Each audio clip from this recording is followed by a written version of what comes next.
Assalamualaikum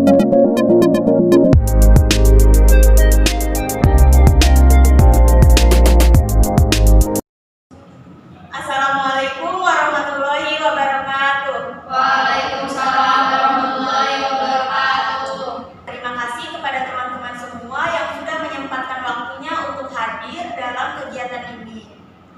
Nah, sebelum kita mulai kegiatan ini, alangkah baiknya kita berdoa terlebih dahulu. Berdoa dimulai.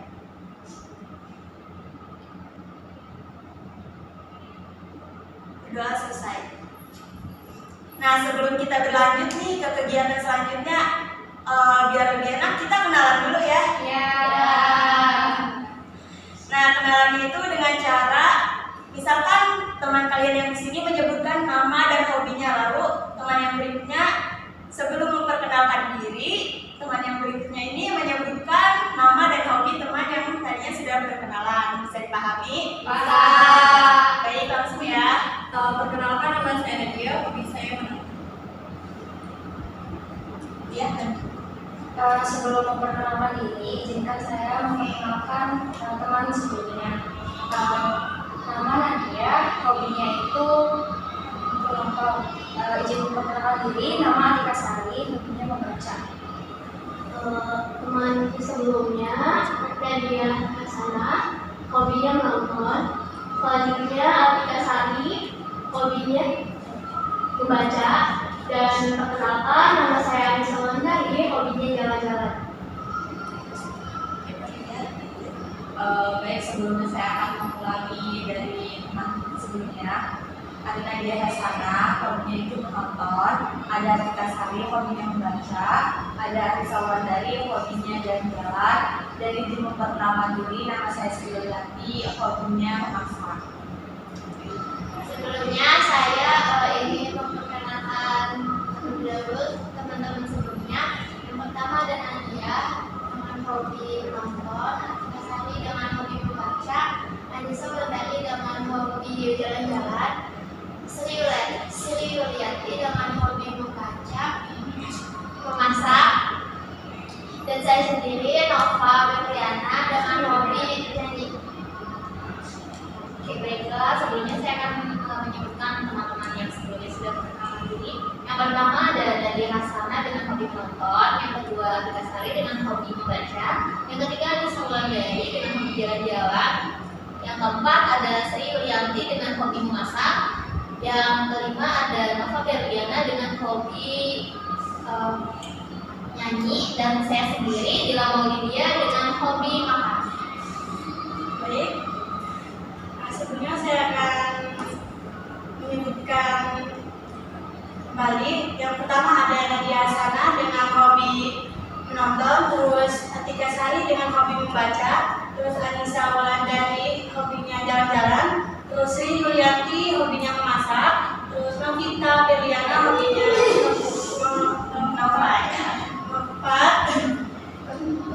Nova Berliana dengan hobi nyanyi, terus Dila Maulidia makan. Terus saya sendiri Nuriani Ayu dengan hobi membaca. Nah, baik, semuanya sudah perkenalan ya. Apa udah hafal nih di antara teman-teman nama dan hobinya? Baik, kita lanjut ya. Pak, apa belum kenalan? Oh iya. Sini perkenalkan, nama saya Atika Sari dengan hobi traveling. Sudah ya. Nah, kita lanjut ya ke tahap selanjutnya. Di sini teman-teman ada yang udah tahu belum sih apa itu bimbingan kelompok? Belum. Belum ada yang tahu nih? Belum. Nah, bimbingan kelompok ini adalah salah satu layanan dalam bimbingan dan konseling yang memanfaatkan dinamika kelompok untuk mengembangkan potensi diri. Dinamika kelompok itu kondisi atau suasana yang dibentuk dalam kelompok. Nah, dalam dinamika kelompok itu terjadinya kerjasama dan saling berinteraksi, saling aktif, saling mengembangkan pendapat, saling mengembangkan ide, ya seperti itu ya. Dan bimbingan kelompok ini juga bertujuan untuk mengembangkan potensi atau perlindungan diri, dan juga untuk menjadikan individu agar dapat menyesuaikan diri dengan lingkungannya. Nah, bimbingan kelompok juga berfungsi untuk memberikan pemahaman tentang masalah yang akan kita bahas atau topik yang akan kita bahas. Dan intinya, bimbingan kelompok ini adalah untuk mencegah munculnya suatu masalah. Baik, sampai sini paham? Paham.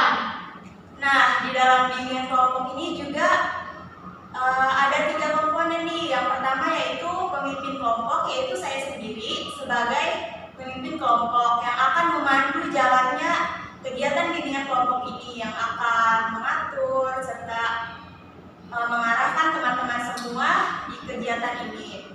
Dan selanjutnya yaitu anggota kelompok, yaitu kalian sendiri sebagai anggota kelompok yang nantinya kalian diharapkan berpartisipasi aktif dalam kegiatan ini. Dan yang ketiga yaitu dinamika kelompok, seperti yang sudah saya jelaskan tadi ya. Masih ingat? Masih. Nah, selanjutnya di dalam bimbingan kelompok ini juga teman-teman diharapkan sukarela mengikuti kegiatan ini tanpa adanya keterpaksaan. Dan teman-teman juga harus terbuka, tidak ada yang ditutup-tutupi. Dan juga apa yang kita bahas dan apa yang teman-teman kemukakan pendapatnya ataupun ide atau apapun itu tidak boleh bertentangan dengan norma-norma yang berlaku ya. Baik, sebelum kita berlanjut ke kegiatan selanjutnya, apakah di sini teman-teman ada yang mau ke toilet terlebih dahulu? Tidak. Nah, kakak minta tolong HP-nya ditaruh dulu ya di belakang. Jadi di depan tidak ada HP. Oke. Apakah semuanya sudah siap? Siap. Baik, kita mulai ya.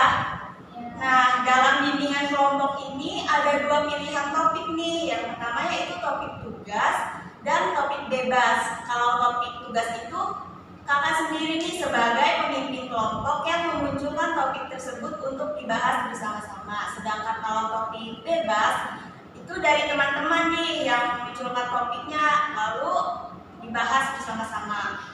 Tapi pada pertemuan kali ini kita akan membahas topik tugas, yaitu saya sendiri yang akan menentukan topiknya. Nah, pada bimbingan kelompok hari ini kita akan membahas tentang perilaku bullying. Di sini teman-teman ada yang udah tahu belum sih apa itu bullying? Ada dong. Pasti ada dong. Kan bullying ini sesuatu yang apa sih banyak dikenal gitu ya. Saya Kak. Ya, silakan. Bullying itu kayak ngejek temennya. Oh iya, betul. Selanjutnya siapa lagi? Ya, Bullying itu kayak perasaan yang terjadi pada manusia. apa ada lagi? Saya Kak, ya saya datang sekarang. Bullying itu suatu tindakan kejahatan ya yang dilakukan oleh yang aja kerja misalnya saling mengejek tentang fisik atau tentang pribadinya. Apa ada lagi? Cukup. Baik ya, cukup. Nah, di sini kakak akan menjelaskan kembali bahwa bullying itu adalah segala bentuk penindasan atau kekerasan yang dilakukan oleh satu orang atau sekelompok orang yang merasa dirinya itu lebih berkuasa gitu, merasa lebih kuat terhadap orang lain. Dan bullying ini bertujuan untuk menyakiti orang lain dan dilakukan secara terus-menerus. Nah, teman-teman udah tahu belum sih jenis-jenis bullying itu apa saja? Belum. Baik, saya akan menjelaskan ya bahwa bullying itu ada 5 jenis. Yang pertama itu menyakiti secara verbal. Nah, menyakiti secara verbal ini kayak misalkan mengejek, merendahkan, terus menganggap remeh seseorang, terus pokoknya mengucilkan, kayak sejenis gitulah ya, yang kayak bukan secara fisik gitu, menyakiti secara verbal itu. Lalu yang kedua itu menyakiti secara fisik. Nih, udah ada yang tahu belum bullying secara fisik? Menyakiti secara fisik itu kayak gimana? Saya Kak,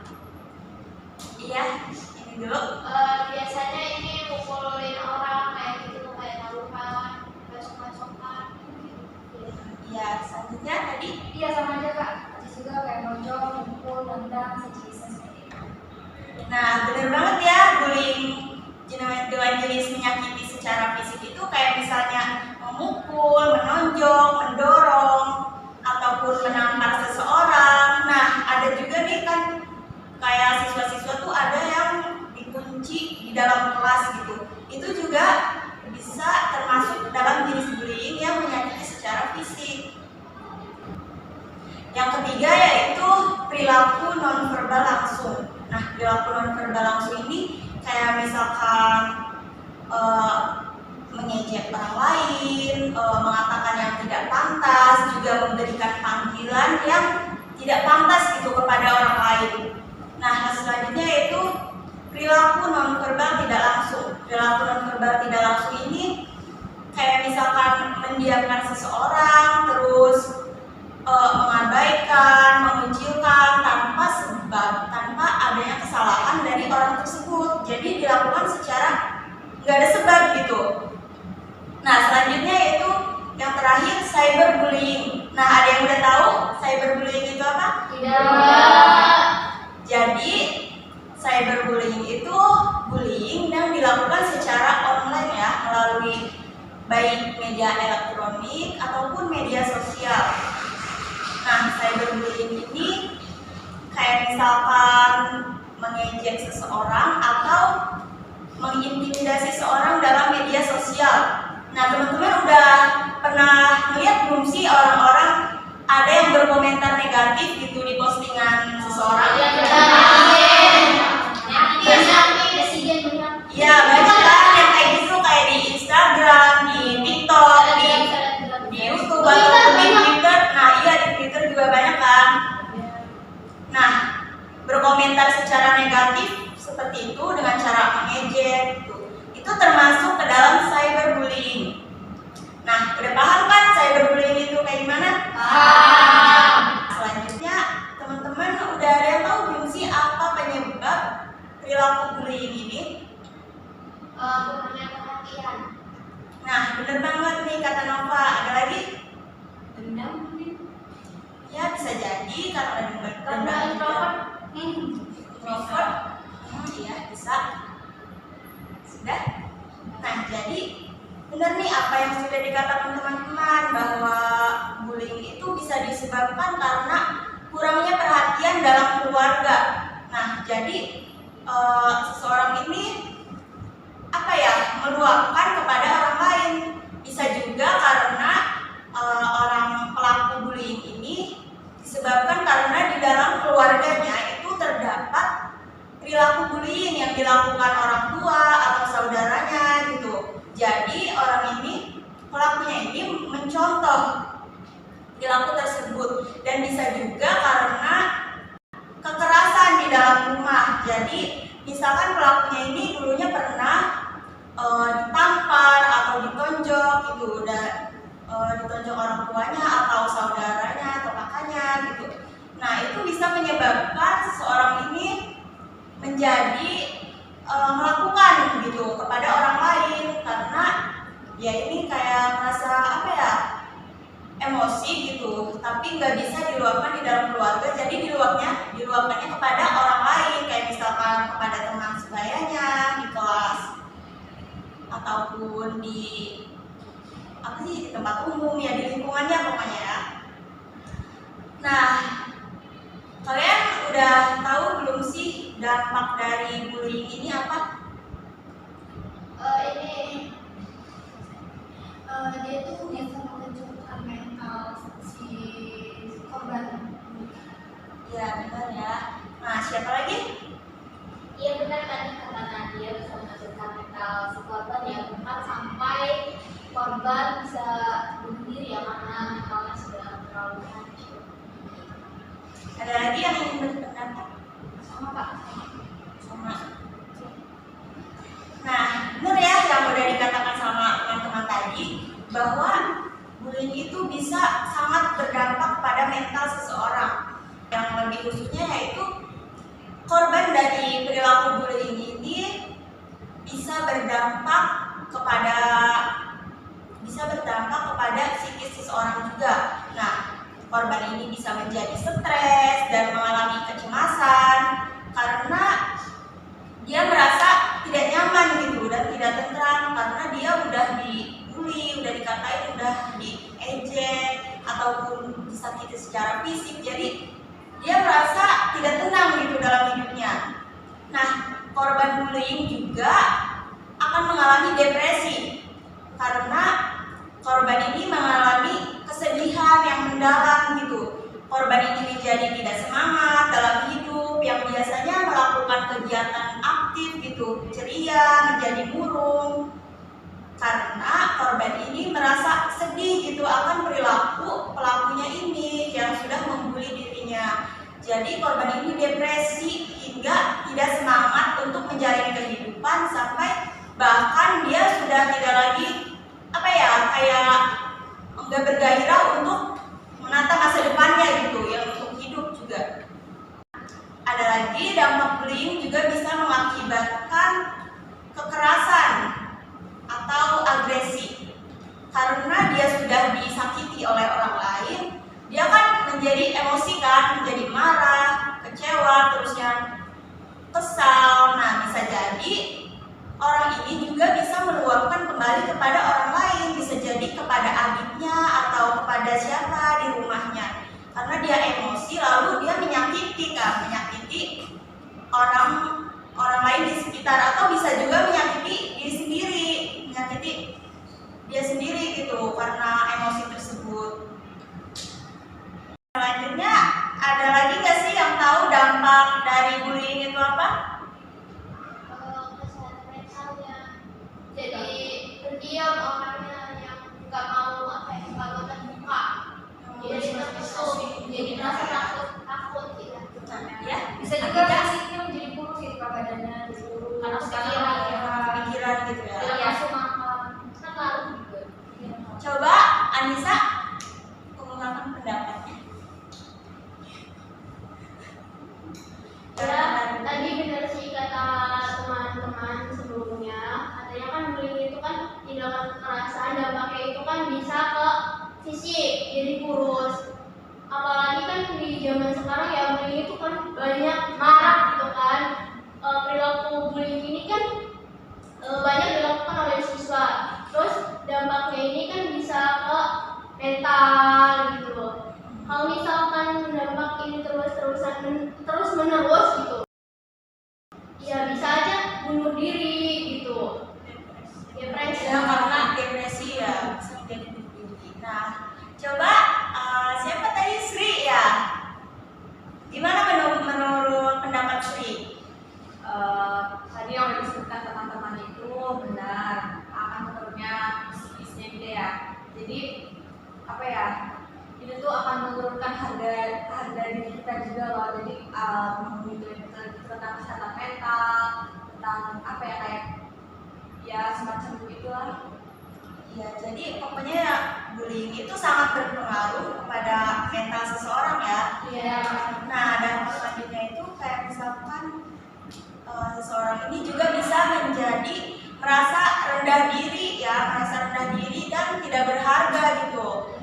Seseorang ini juga merasakan merasa tidak percaya diri, ya benar banget, tidak percaya diri, dia menganggap orang lain itu lebih mampu gitu daripada dirinya dan merasa dirinya itu rendah gitu, merasa tidak mampu kan ya. Terus bullying ini juga mengakibatkan gangguan pola makan dan pola tidur. Nah, tadi kan sudah disebutkan ya dari Atika bahwa bullying itu berdampak pada fisik seseorang juga. Orang itu bisa menjadi kurus karena dia itu memikirkan sesuatu yang sudah terjadinya, yang sudah dilakukan oleh pelaku bullying tersebut. Nah, seseorang ini juga akan mengalami gangguan pola tidur, menjadi tidak teratur tidurnya karena orang ini sering overthinking gitu, sering memikirkan apa yang sudah dilakukan oleh pelakunya ini. Baik, lanjut ya. Kakak pengen tahu nih, apa teman-teman semua udah ada yang pernah melihat atau bahkan mengalami kejadian bullying ini? Oh, berarti udah pada ngalamin ya? Saya pernah melihat juga. Coba dari Sri terlebih dahulu ya. Gimana tuh yang pernah Sri alami tentang bullying gitu? Mulai dari apa ya, Kak? Jadi awalnya tuh Sri kan pernah tuh kayak sekolah gitu ya, Kak. Jadi sekolah, maksudnya pernah sekolah, maksudnya kayak pernah belajar aktif, tapi kayak pernah diajarin gitu loh, Kak. Jadi misalkan Sri aktif nih, tapi teman-teman saya tuh kayak ngejek gitu loh, kamu nggak bisa, kamu nggak bakal bisa. Jadi kan mengikuti kesehatan mental juga kan, terganggu tentang psikisnya juga, jalan-jalan gitu, kayak rendah gitu loh, Kak. Nah, terus pernah juga kayak merendahkan tentang fisik juga gitu, Kak. Terus kayak orang itu tuh kamu gini kayak itu tuh kayak menjadi-menjadikan gitu loh, Kak. Jadi saya tuh overthinking gitu loh, kayak susah banget, kepikiran banget gitu, gimana sih orang itu kok bisa membuli saya gitu.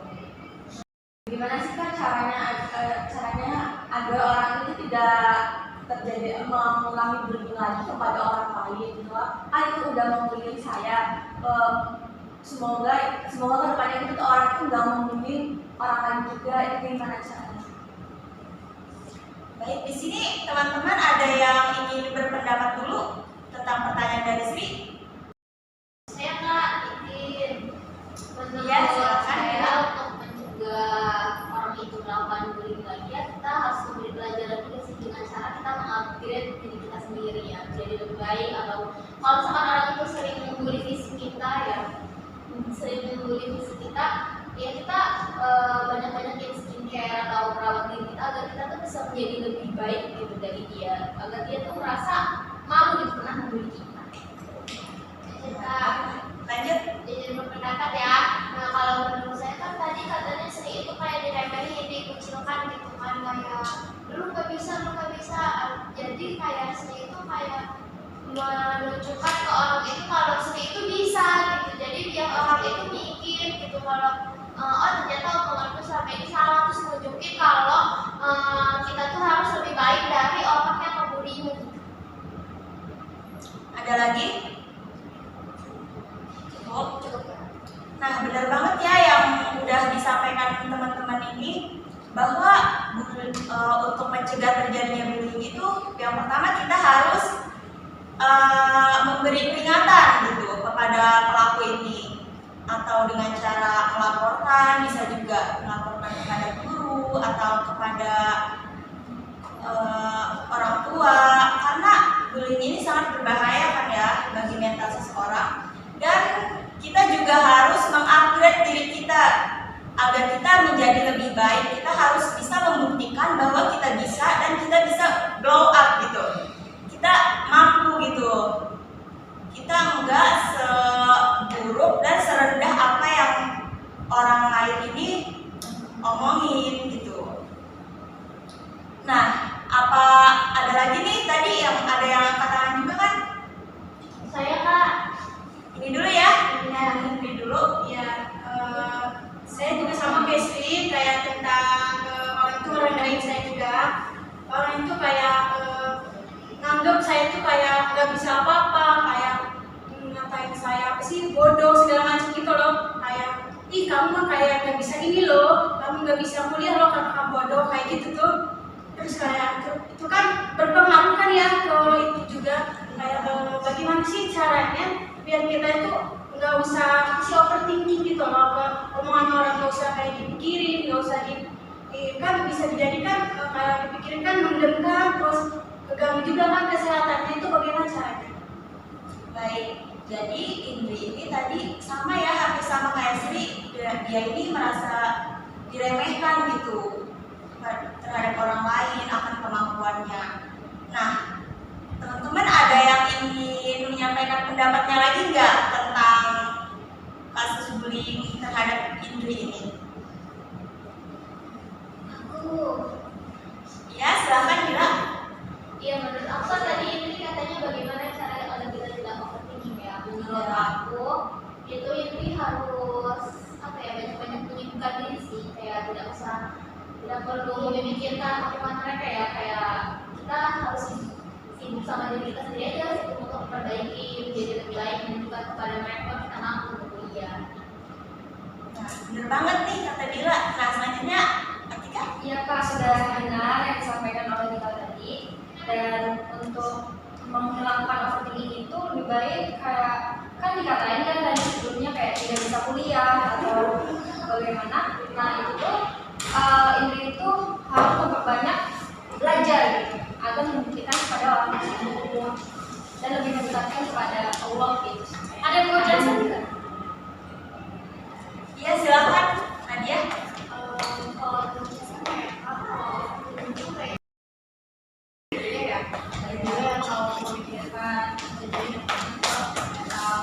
Kalau menurut saya itu kayak kalau menurut saya sih jangan terus-terusan memikirkan masalah yang dia alami, kayak memikirkan terus punya plan ke depannya baru memperbaiki dirinya. Baik, dari teman-teman yang sudah menyampaikan pendapatnya tadi, benar banget nih, bagus banget pendapatnya bahwa untuk mencegah agar tidak overthinking lagi itu kita bisa dengan cara menyibukkan diri, dengan cara mengisi waktu-waktu luang kita untuk mengikuti suatu kegiatan agar tidak ada kegiatan yang positif, agar tidak ada waktu lagi untuk memikirkan hal tersebut ya, karena itu sebenarnya tidak harus dipikirkan.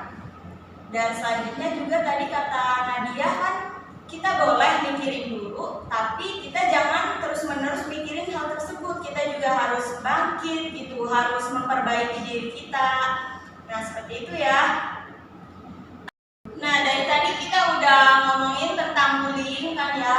Nah, teman-teman di sini pasti udah pada bosan ya? Iya. Ngantuk juga ya? Ya. Baik, kita ice breaking dulu ya. Games-nya itu seperti ini, misalkan kalian berhitung dari 1 sampai selesai gitu. Nah, yang kebagian angka ganjil yaitu 1 itu menyebutkan yes, dan yang kebagian angka benar 2 dan seterusnya itu menyebutkan oke. Nah, terus misalkan dimulai dari saya nih menunjuk angka 2 misalkan. Nah, yang angka 2 ini bilang oke, lalu dia juga nunjuk angka yang lain gitu, misalkan 3. Nah, yang bilang 3, yang angka 3 ini juga melakukan seperti itu. Paham ya? Paham. Baik, langsung saja ya, berhitung dulu. Dimulai dari sini. 1, 2, 3, 4, 5, 6, 7. Nah, langsung ya saya akan menyebutkan. Dimulai dari angka 4. Oke. Seperti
literasi.